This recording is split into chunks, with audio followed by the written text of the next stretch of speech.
SPX 2012 and welcome everybody to our new, larger, hopefully better space after what happened last year. And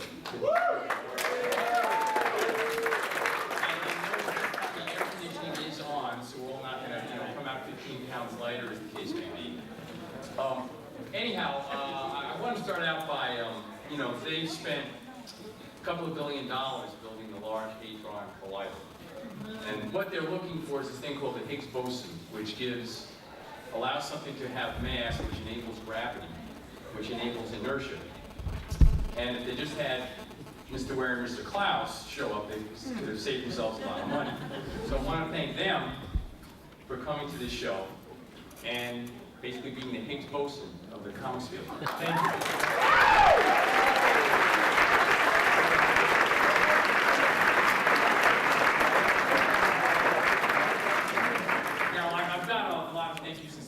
So you have to roll with me on this because this was our biggest show ever in many, many ways. I want to thank Eric Reynolds and Jaime Gilbert.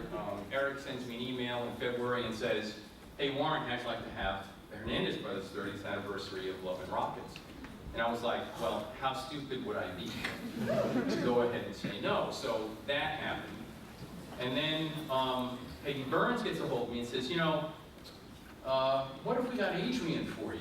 He's good friends with everybody. And I'm like, well, what do you say to this cascade of stuff? And of course, that happened.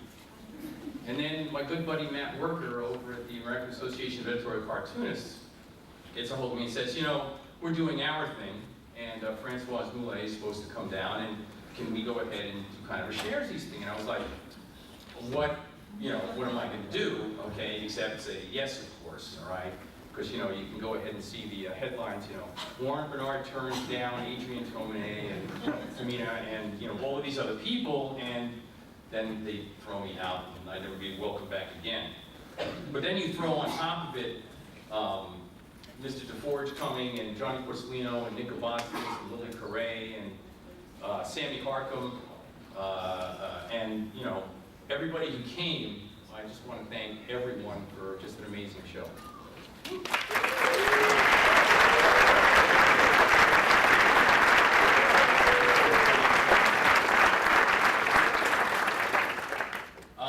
Now, of course, this is not, we're not paid, or a bunch of volunteers. I want to point a bunch of people out that none of this could have happened without them. Where's Kevin? Kevin Panetta? Okay. Yeah! Anyway, Kevin. Yeah!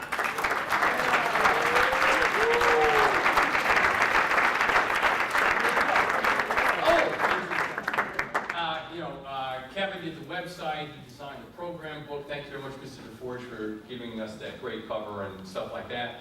All the signage you see, he ran the exhibitor hall, and can't say enough about what he did. So thanks to Kevin. Mike Thomas, where's Mike? Okay, here's Mike.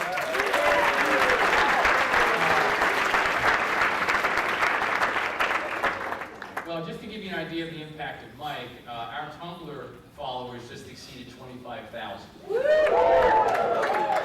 When we posted Mr. Ware's poster out there for the first time, I posted it and literally we were getting a like a minute for hours. It was mind-boggling the response we were getting. So I want to thank him for that, and of course many other things that he's done working with the volunteers and working on the Facebook side and things like that. So thanks a lot, Mike. Then Eden Miller.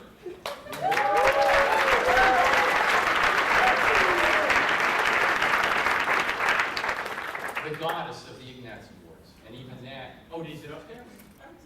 Oh, yes, very good. Bill Carlopoulos, our man in charge of programming.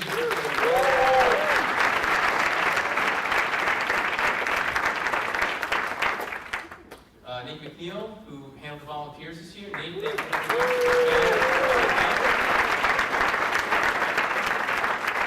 Greg Bennett pitched in where pitching in needed to be done. Where's the Greg Meister?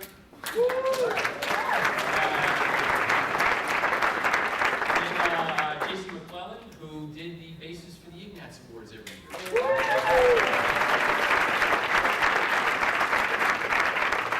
Now, as you know, one of the things that we pride ourselves on here at SPX is that all of our collateral, so the posters, the flyers, the ads that we get, the banner ads that go up on the websites, we get these contributions in from members of the SPX community, and the list of names this year is really quite amazing.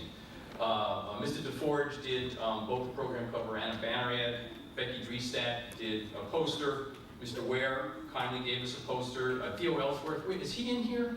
I was looking for you, Theo. Anyway, Theo Ellsworth did a great flyer for us. Thank you very much. We had fantastic, Andy Kessler did the fantastic, like, Mobius type ad. And then we had just some, amazing people do banner ads for us. So Margaret DeBay, John Martz, Dustin Harbin, Julie Wirtz, and Carolyn Bolevsky. Did I miss anybody? If I did, please don't be offended.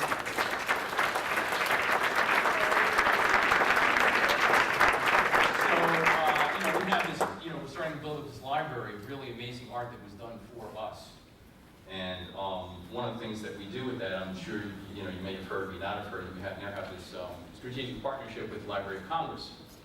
And over the last year, we've gotten a number of contributions. We've gotten some new ones here I'll show you in a second. Just to show you how important this is to the Library of Congress and the kind of visibility that we've got. We were graced today with Roberta Schaefer, who is the head of library services. She actually owns organizationally all of the collections in the Library of Congress and has the largest organization within the Library of Congress. All right? And she was kind enough to come today. Come to SPX, I had a discussion with her, and the SPX collection is visible up to that level of the Library of Congress, which, I don't know about you, but that is just swift. So we've gotten a whole bunch of contributions over the year. We've gotten original art from Keith Knight, Jen Sorensen, Matt Gores. Then we have some new additions. I just want to show you real quick. The poster that Becky did is this beautiful, basically hand-colored, hand-painted thing, which is absolutely amazing. And Nick Abatsis was kind enough to give us some key pages out of Leica that are now going into our collection, and we thank them very much. One of the other people I want to go ahead and thank quite a bit is, of course, everyone, well, I hope has heard about the mini comics collection that Dean Hatfield graciously donated to us earlier this year.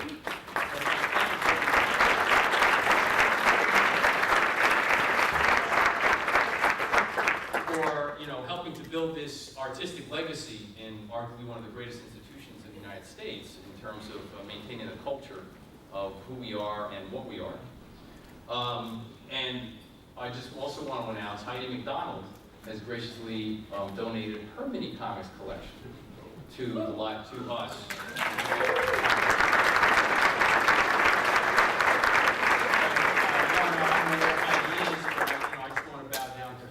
Her collection is, Heidi, are you out there? How far back does it go? Back to the 80s, okay?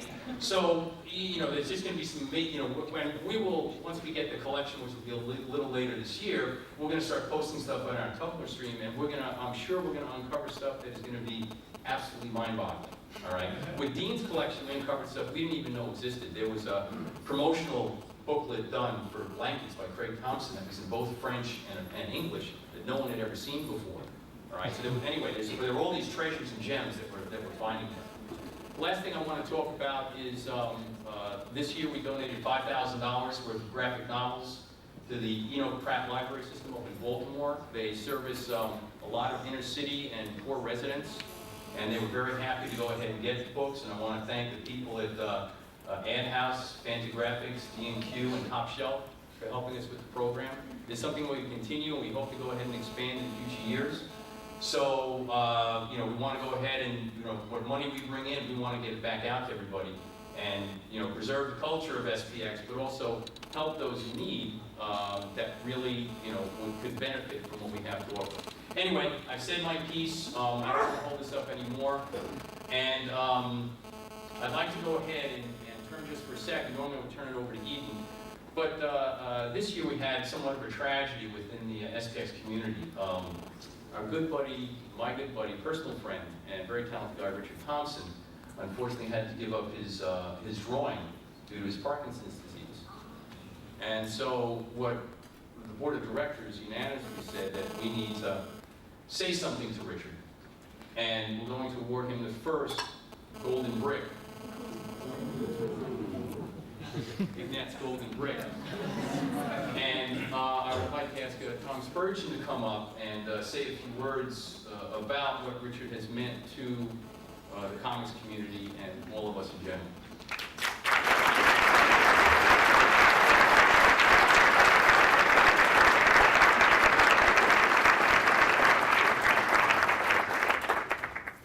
Thank you very much. Thank you. A lot of people call Richard's cul-de-sac, or called it when it came out, kind of the last great American comic strip, and there's been some discussion about that. I think what people get hung up on is that it was last, and I don't think that's probably not true, and there are probably great strips even in the paper right now, and there probably will be great strips again. But the great part, I mean the part that we shouldn't doubt at all, is that Cul-de-sac was a really great strip with memorable characters and very human, warm themes to it, and very well written and funny. Richard was funnier about things, about certain things that I could never be funny about, funnier than I am about anything. When it was announced, when it came out on Twitter that he was going to retire the strip because of the Parkinson's, because of the treatment that he was going to receive for the Parkinson's, which he had fought and had symptoms of through the entire 5-year run of the strip. And someone, as always is the case on Twitter, tweeted back jokes about Parkinson's.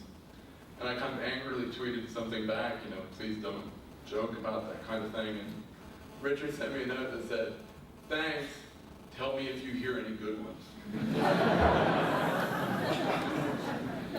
So just a wonderful strip. If you've never had the chance, go find it, and a better person, I think. Just if he were here, he would be much funnier and much quieter. We would all probably have to lean in and try to figure out what he was saying. Better than me babbling on about Richard, he actually sent a note to be read, which is, as usual, very classy statement. I just want to finish by reading what he sent to be read. I want to thank Warren Bernard, the SPX Board of Directors, and whoever else is responsible for this. I wish I could be there myself to tell you how deeply honored I am, but I've got a note from my doctor excusing me from public speaking. My thanks to Tom Spurgeon for standing in, and my apologies to Tom because I don't know what to tell him to say, and I've been thinking all week. I've had 3 or 4 real dream jobs as an illustrator, caricaturist, and satirical cartoonist, and I've been dragged into each of them kicking and screaming, usually by someone appalled by my laziness and lack of ambition.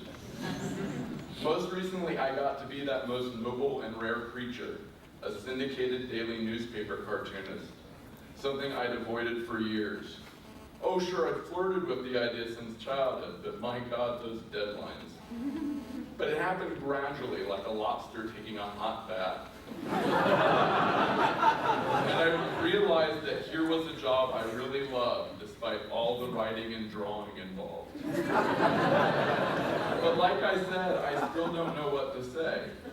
So I'll quote someone more eloquent than I. A few years ago, the great Shannon K. Garrity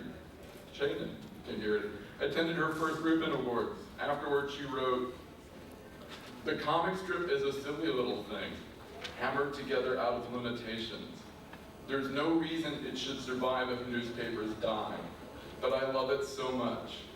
Drawing comic strips for a living, as these men and women do, is my idea of heaven. Thank you for overlooking my indolence and lack of initiative. I'm sure this Ignatz will inspire me the next time I get a dream job." So that's from Richard. And one more note. Seeing Richard he was 50 years old the year the strip was syndicated, so he's been around quite some time.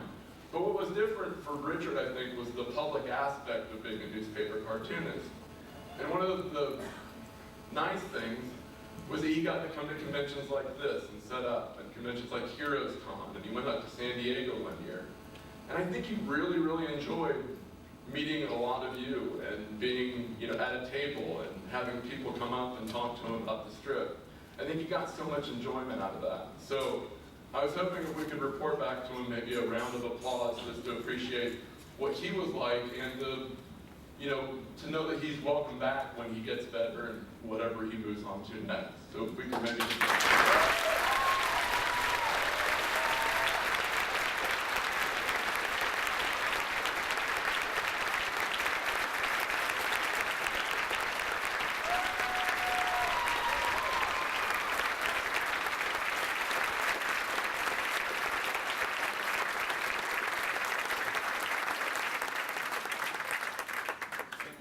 lead this up here, Rich.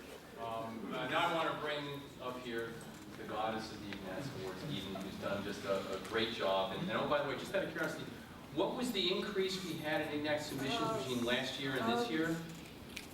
It was at least 40% more. Yeah, and so it's building quite. In fact, poor Greg Bennett and Eden were schlepping these boxes. They go, "Oh, I need a couple $100 more for shipping." I'm like, "What's going on out there?" Okay. So thank you very much, everybody, for the submissions. And so for more on what was going on, I don't know. I don't have a clue, and I'm going to turn it over to her because she knows.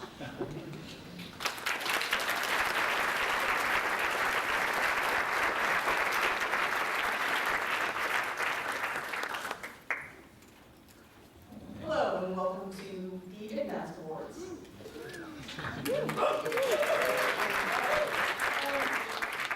Yeah, it was an incredible, outstanding year, and we got so many great comments. And I think that this year's awards will reflect that. And I would like to introduce our host, Jersey Groves. He's a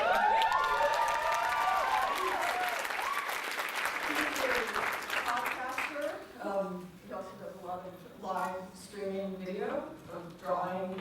He's a comics educator. He also is one of the organizers of the Kids Read Comics Celebration in Michigan, which will ensure that Walker Expo will continue for many, many years. So I will turn it over to him now.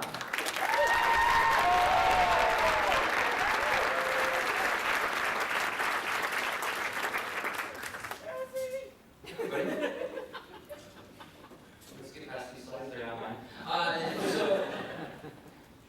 I'd like to thank you and all folks at SBS for giving me the opportunity to stand up here. It is a big honor, but as dumb as it sounds, I'm just glad to be helping out. So,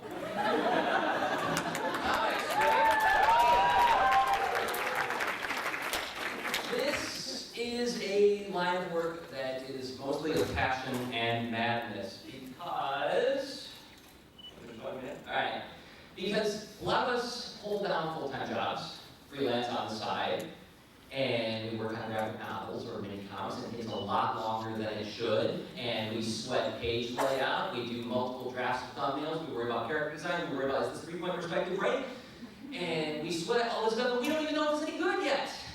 And we jeopardize our friendships and our time, and sometimes even our health doing this stuff. And then we make a second mistake, we print a book. And just like the end of a candid camera prank where, the relief is so great that having that book, we forgive all humiliations, we get really excited about it, we get jubilant, and I don't know if this has ever happened to you, but we'll go to the people close to us in our lives, and we'll give it to somebody, maybe our mother, maybe not.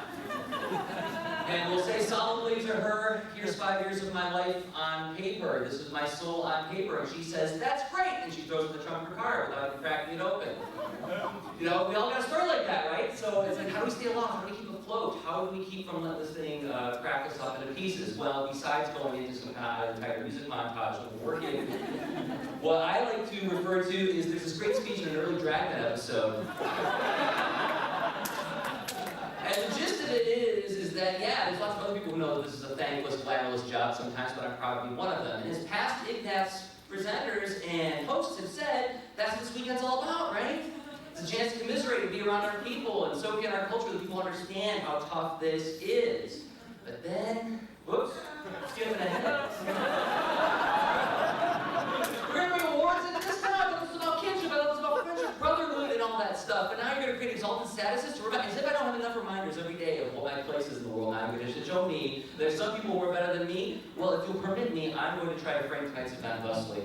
SPX, the folks, all you folks here who attend this show, are 5 years ahead of the comics curve. We're making a profound impact on the world of photographic evidence that I'm going to show you in a second.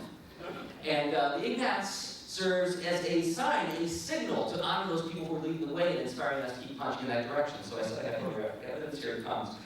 6 years ago, I started teaching comics workshops in Michigan. And when I started, I expected to have a bunch of sweaty bros attending my class, right? Those comic guys that you can see on TV. And I was surprised that there were a whole bunch of girls, like sometimes as much as 8/10 of the class was comprised of girls. And it didn't take me long to figure out that it was partially because of the manga boom that was going on at the time. And I won't go into great detail about the manga. It has been discussed with varying degrees of intelligence. It has been described and characterized with varying degrees of intelligence. But I will say this, I think most of us here will agree upon this, is that part of the reason the manga boom was such a big deal was because it featured books that told stories about anything and written in styles that were of singular-ish vision, right? It wasn't committee thinking, it wasn't corporate thinking, it was a creator with a vision who executed on that vision, right? So in retrospect, it should have come as no surprise when in recent years, kids started coming to my class with David Kellett's Drive as a symbol of what is inspiring them, what they're excited about. Not just David Kellett's Drive, Dr. McNinja. Dr. McNinja's actually in the house tonight, everybody. Jolyn, they bring to my class. President Kodak, they bring to my class. And remember, I teach comics classes for kids, and they're even bringing super rappers to my class. Kids are nuts about the super rappers. Tell your parents, kids, I want super rappers. So okay, this is anecdotal. This is one guy from Michigan telling a story, and I'm trying to tell you guys how the world of comics is changing, how you are making a profound impact on the world. Well, here's another anecdote that hopefully gives you some credibility, because it features a friend of mine from Texas who is the Wednesday afternoon comic book guy. He goes to get his Marvel and DC books, but he works at a used bookstore. And Ray Telgemeyer's smile has been around long enough now that it started to show up in the used bookstore circuit. And he's watching it, he's putting it on the shelves, he's watching it disappear just seconds after he puts it on the shelf. And kids come up and ask him, where's more Ray Telgemeyer stuff? And so I'm talking to him on the phone one day, and he says, hey, that Ray Telgemeyer, she's kind of a big deal, right? He said, and I said, yeah, she is. And he says, yeah, but I think she might be even a bigger deal to people I look up to in the comics industry. And yes, she is. Which raises the question, how did this happen? Well, there's a lot of ways that this happened, a lot of reasons behind this. I'm going to oversimplify to try to spin this to make my point.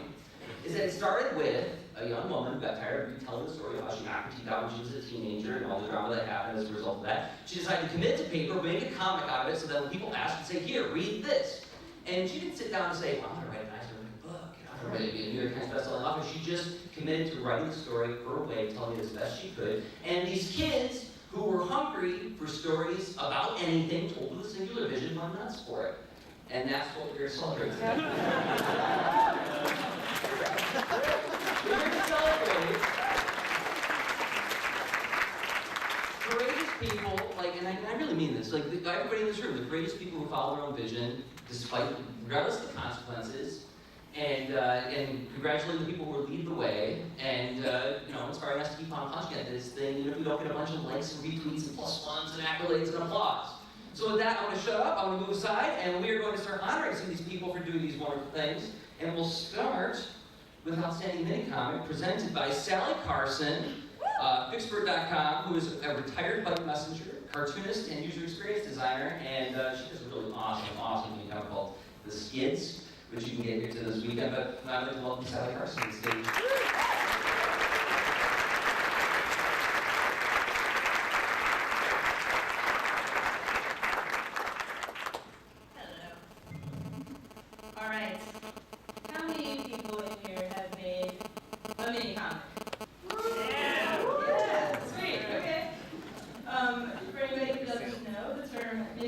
Has become sort of a shorthand for any self-published, handcrafted comics. So not just mini comics, but maxi comics as well. Please. All you need is an idea to difference of courage. So I think it's super cool that we're celebrating such a democratic medium through such a democratic process. So let's do this. Nominees for Outstanding Mini Comics are Oh, I got to show yours. okay. The Death of Elijah Lovejoy by Noah Van Skyler.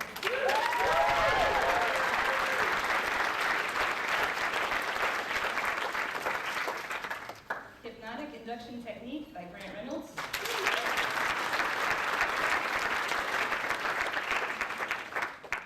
The Monkey in the Basement and Other Delusions by Corinne.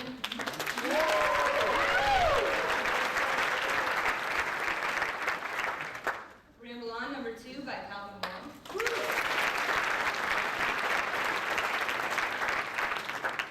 And Rad #6 by Mickey Zakuli.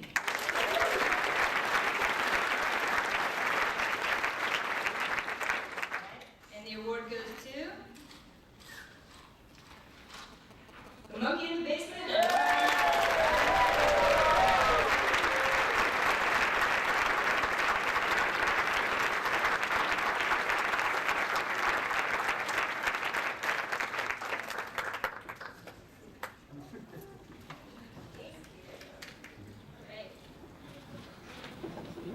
Thank you. Thank you for reading comics. Thanks you for sometimes reading my comics. Thanks for Vox for coming up with the whole retrofit idea and putting out this silly comic. Thanks.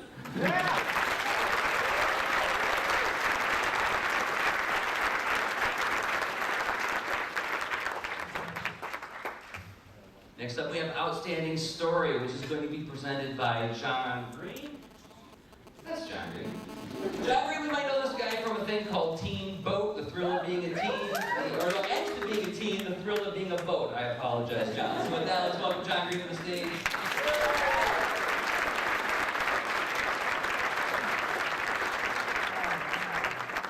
I was going to tell a story about how the beauty of comics, among many other things, is that you can do it alone in a room instead of having to be on a stage being stared at by a lot of people. And that it can also be done, since you're alone in the room, you can do it without wearing any pants. And as a freelancer, very often I don't have to put on pants in the morning. And so I like to think that the nominees for Outstanding Story, that they managed to make all these comics without wearing any pants.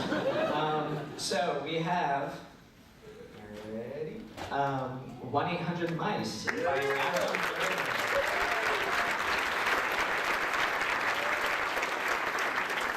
Keith or Steve from Moan #22 by Nick, and I know I'm going to get this wrong, so I'm going to brutalize it anyway.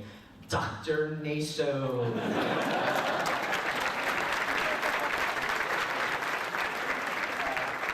Lucille by Ludovic de Berm.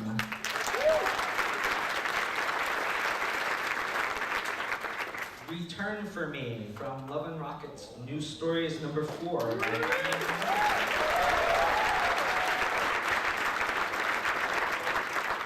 And The Weeper from Paper Cutter #17 by Jason Martin and Jesse Recklaw.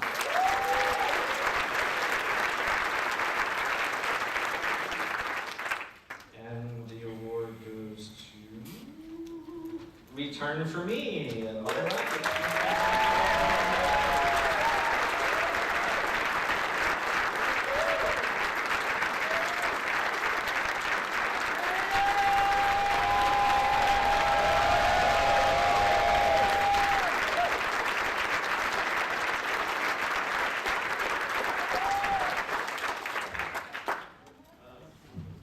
Thank you all for voting for me, or all of you who voted for me.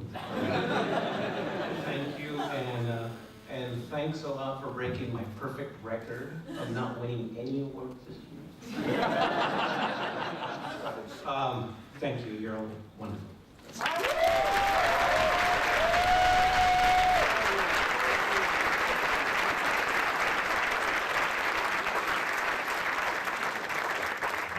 We have 22 more categories to go, so bear with me. Next we have Outstanding Comic, and this one's going to be presented by two guys, two really, really cool guys. Mark Mariano of mypalmark.com, who does one of the rare cartoonists that does comics for little kids. And then Krishna Sadasivam, see, I told you I was going to mispronounce your name, and I did anyway. One of the venerable oldsters of webcomics. Been around for 14 years as of this October. Holy moly! So with that, we'll have outstanding comic presented by Mark Marnetto and Krishna Sadasivam.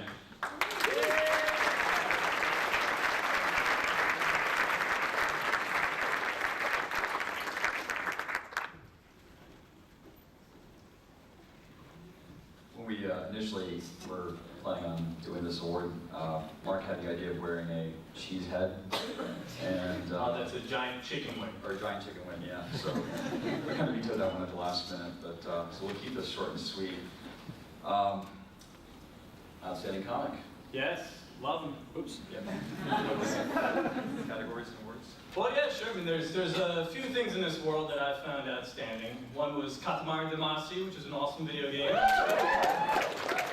Avatar: The Last Airbender, the series, not the movie. And Chicken Wings. Yeah! And all these comics. So the nominees for Outstanding Comic: Hot Dog Beach #2 by Leo Wistman.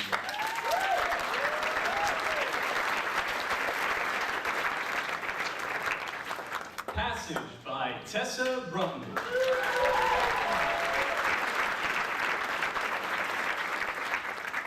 Pterodactyl Hunters by Brendan Wood.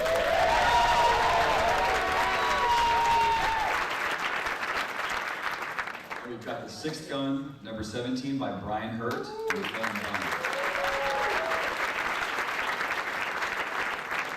And lastly, we have Pope Hats #2 by Ethan Ray.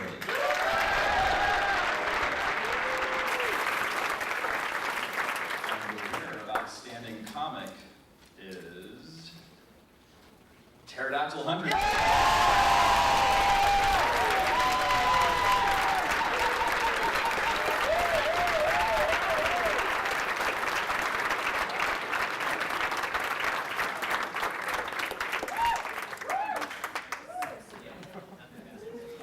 Thank you.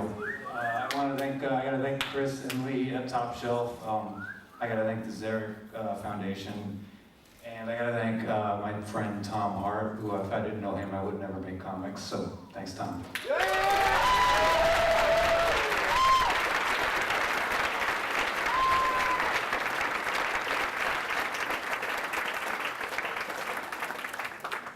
Next we have Outstanding Anthology or Collection, which is going to be presented by Chad Sell. If you have not seen Chad Sell's Drag Race prints, you have been missing out. He draws the breast drag queens? I did not understand that. I really didn't. So with that, I will turn the mic over to Chad Sell.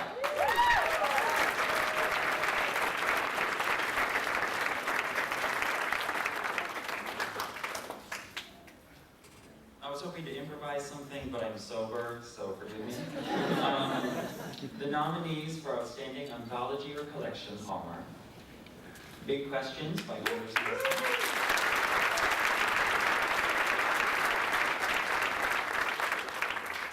Hark a Vagrant by Kate Lee.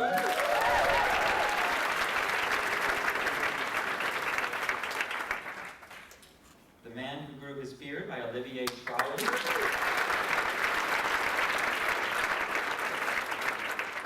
No Brow #6 by a whole bunch of times. Yeah!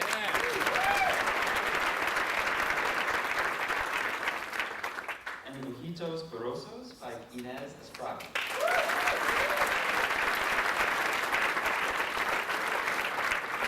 And the winner is Hark a Vagrant by Kate Lee.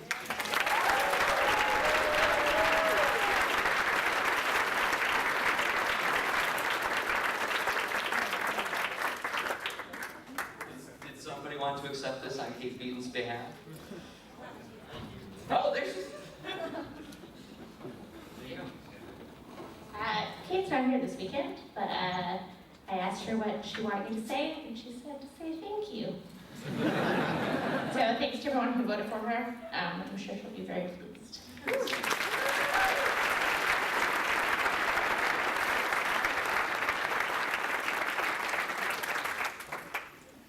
I envy the next winner of this award because it's going to be given to them by the Hernandez Hernandez brothers. And I don't need to say anything more than that. This is one of the rare privileges of this position is I get to introduce the Hernandez brothers up to the stage to present for promising new talent.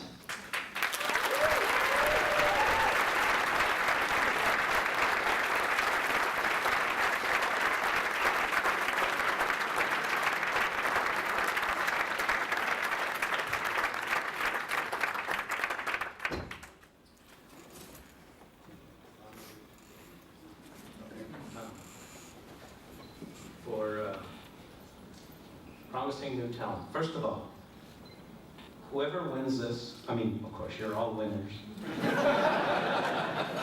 Whoever wins this better not just stick with that one comic. They better keep doing comics because it's born in you, okay? Okay. Now, the nominees are, some of these I won't be able to pronounce, so I'm gonna go like this and you guys will yell out. The nominees are Lauren Barnett, me likes you very much.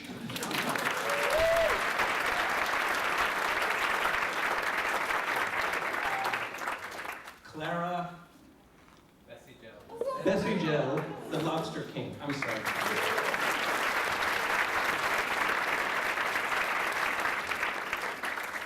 Tessa Brunton, Passage.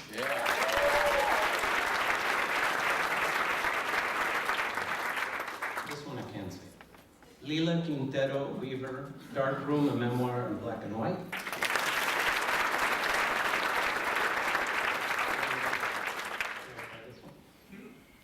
It's L-A-L-E. Lale Bespin, Hot Dog Beach.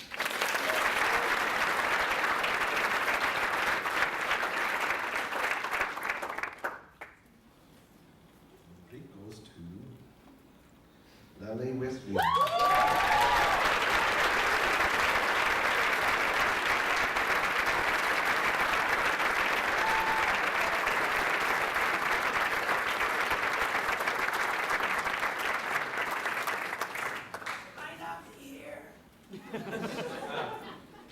Hi, I'm Lale, and so much because I worked really hard, and I'm going to do comics forever.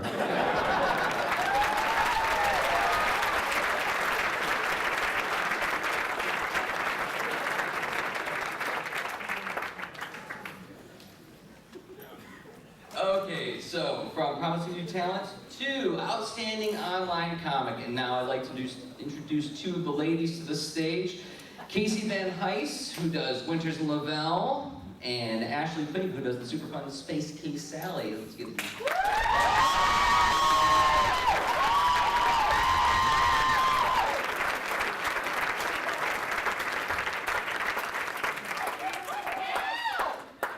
a big deal. Not really, no. Put up the internet. I'm pretty sure we wouldn't be friends. Are we friends now? You know, the great thing about the internet, I mean, is it gives a voice to even the little people like. If it weren't for the internet, I wouldn't have discovered comics, and I'd have to go back to my original plan to hunt sad cats for a living. Yeah, I mean, the internet's not just for drunk shopping on Amazon, though I will be, you know, I do that too. Me too! Yep. I'll be doing that later. And the nominees are for Best Online Comic. Amazing Facts and Beyond with Leanne Dion.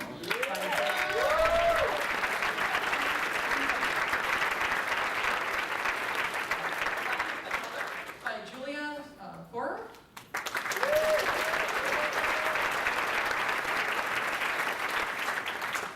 Lucky by Gabrielle Bell.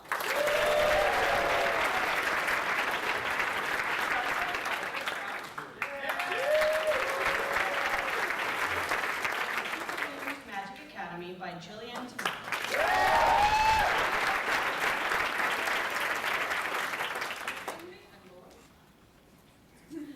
Super Mutant Magic Academy by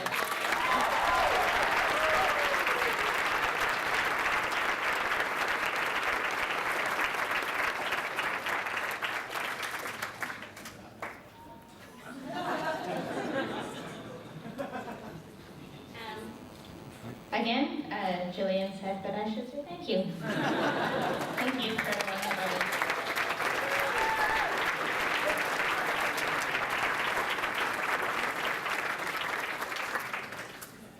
Why do we all have to have such weird names? Next, we got Outstanding Series, and we got a guy to present this category who does an Outstanding Series. Chris Hastings, Dr. McNinja. You please come to the stage and sign in, please.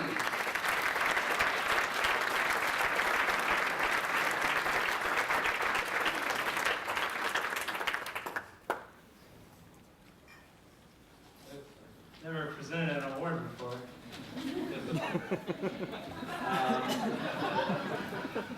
What can be said about an outstanding series? All comics are a series of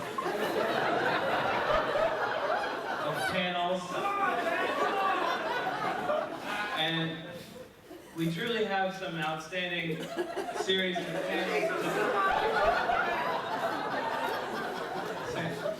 panels tonight. We have Hold on, I'm sorry, everyone. This is bullshit. Listen, Chris, are you seriously going to come up here and say that any one of these is any better than any other? Well, it is. These are all great. Huh? Shame on you, shame on all of you. You're trying to rank any one of these above some other one. Did you guys vote today? Did you vote for one of these? Why?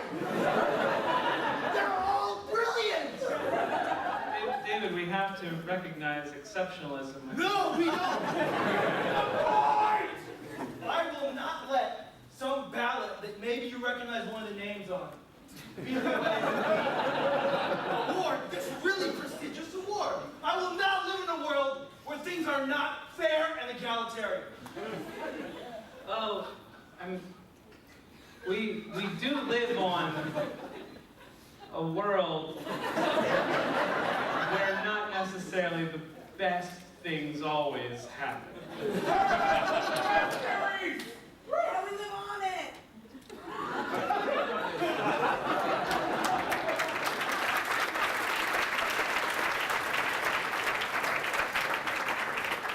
And the nominees are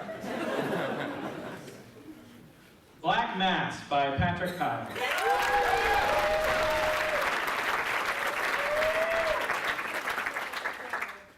Eye of the Majestic Creature by Leslie Stein.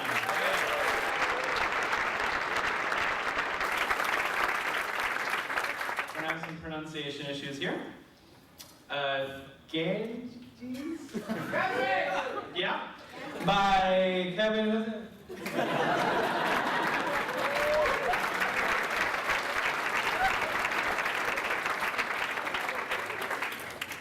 Love and Rockets, New Stories by the Hernandez brothers.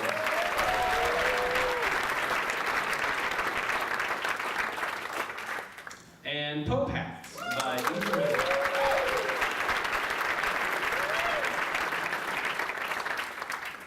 And the winner of the brick, Love and Rockets, New Story.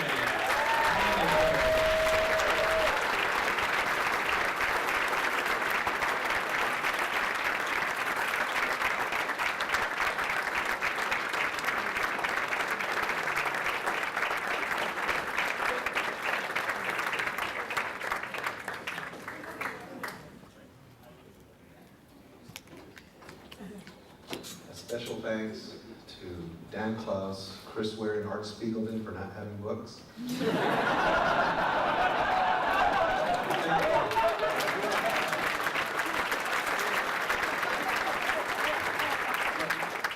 what happens when you keep doing comics?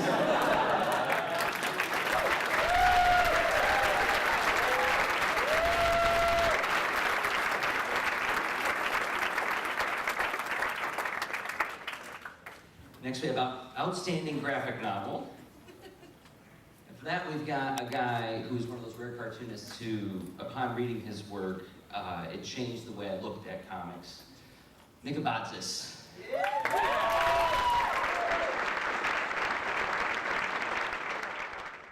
Well, it's a well-known fact that we British don't have a sense of humour. You're all very strange. So I'm just going to read these out in my comedy British accent. Outstanding graphic novel. Big questions by Andrew.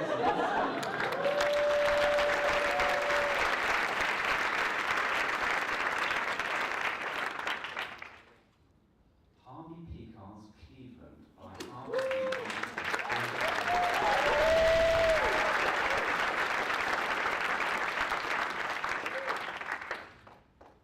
My Friend Dharma by the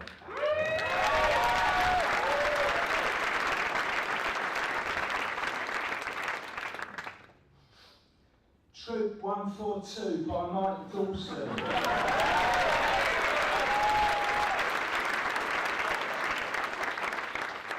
Also, I'd just like to note that any mistakes I may make are down to my comedy accent.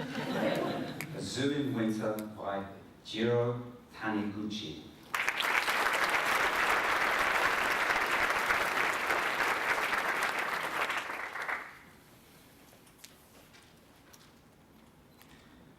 And the winner for Outstanding Graphic Novel is Big Questions by Andy Smith.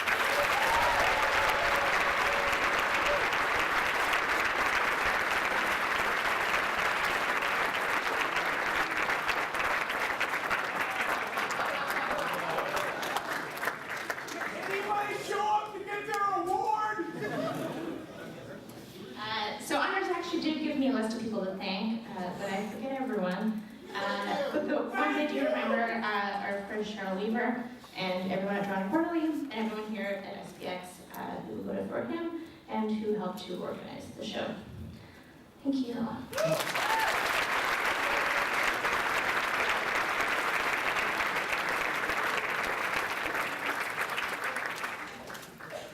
Let's end on a bang, shall we?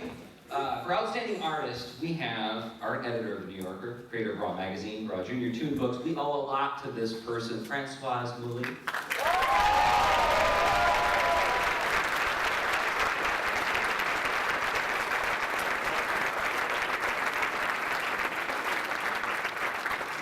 Thank you very much. If there's one thing I've learned over the 30+ years that I've been in publishing is that the best speeches are brief. So the Outstanding Artists, the nominees are Mark Bell,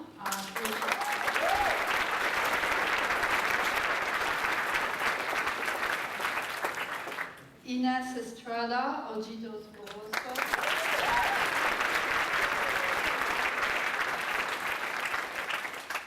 Jaime Hernandez, Love and Rockets News Story,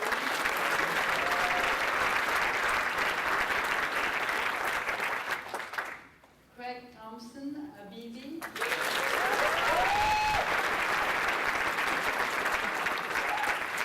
and Matthew Thurber, 1-800-NOW.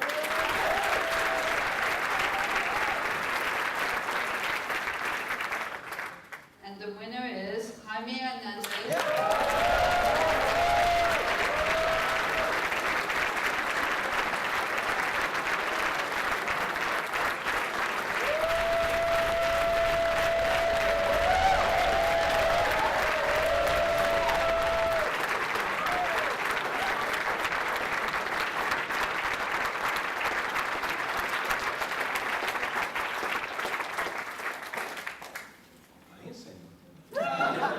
Thank you very much.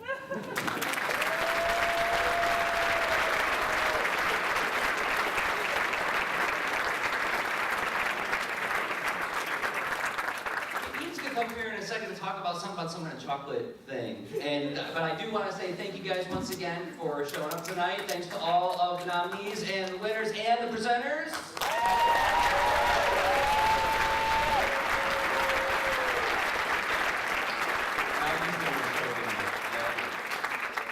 Okay, with that, I'll move aside and turn it over to Ian. Bye, Jersey.